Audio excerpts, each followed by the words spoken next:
Pernah tidak terfikir bagaimana burung-burung bisa terbang bebas di angkasa tanpa ada sesuatu yang menyangga, bahkan tanpa seutas tali yang menggerakkannya? Pernah tidak terfikir bagaimana cicak yang hanya bisa merayap di dinding, tapi ia ditakdirkan untuk memakan nyamuk yang terbang lincah ke sana kemari? Pernah tidak terfikir bagaimana hujan bisa terjatuh di satu tempat, sedang di tempat lain ia tak nampak walau hanya setetes? Pernah tidak terfikir bagaimana bisa satu biji tanaman bisa tumbuh menjadi pohon dengan akar yang kuat, batang yang kokoh, dedaunan yang lebat, dan buah-buahan yang ranum? Mungkin secara saintifik, jawaban dari pertanyaan-pertanyaan itu akan terperinci sampai ke atom penyusun kenapa bisa terjadi seperti ini dan seperti itu. Tapi, mari kita coba berpikir menggunakan hati.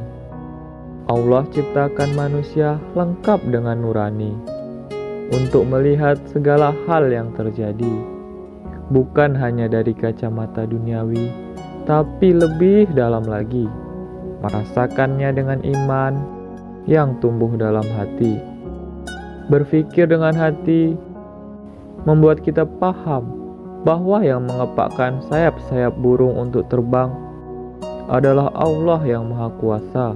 Mereka taat pada Robnya untuk tetap terbang dan memberi tebaran manfaat dengan apa yang bisa ia jangkau.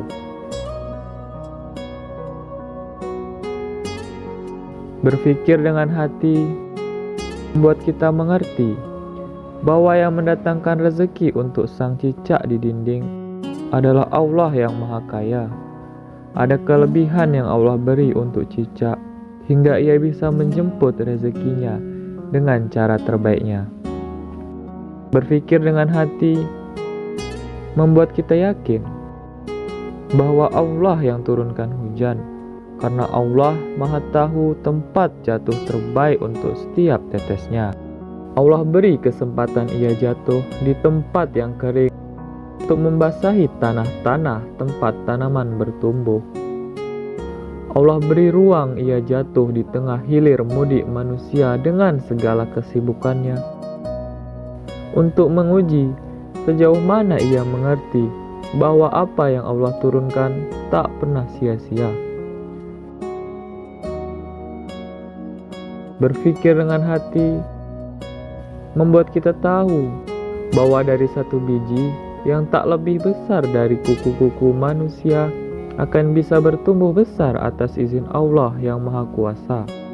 Allah yang menggerakkan akar-akar untuk menghujam jauh ke dalam tanah agar batang itu dapat berdiri kokoh untuk menopang dedaunan yang semakin lebat.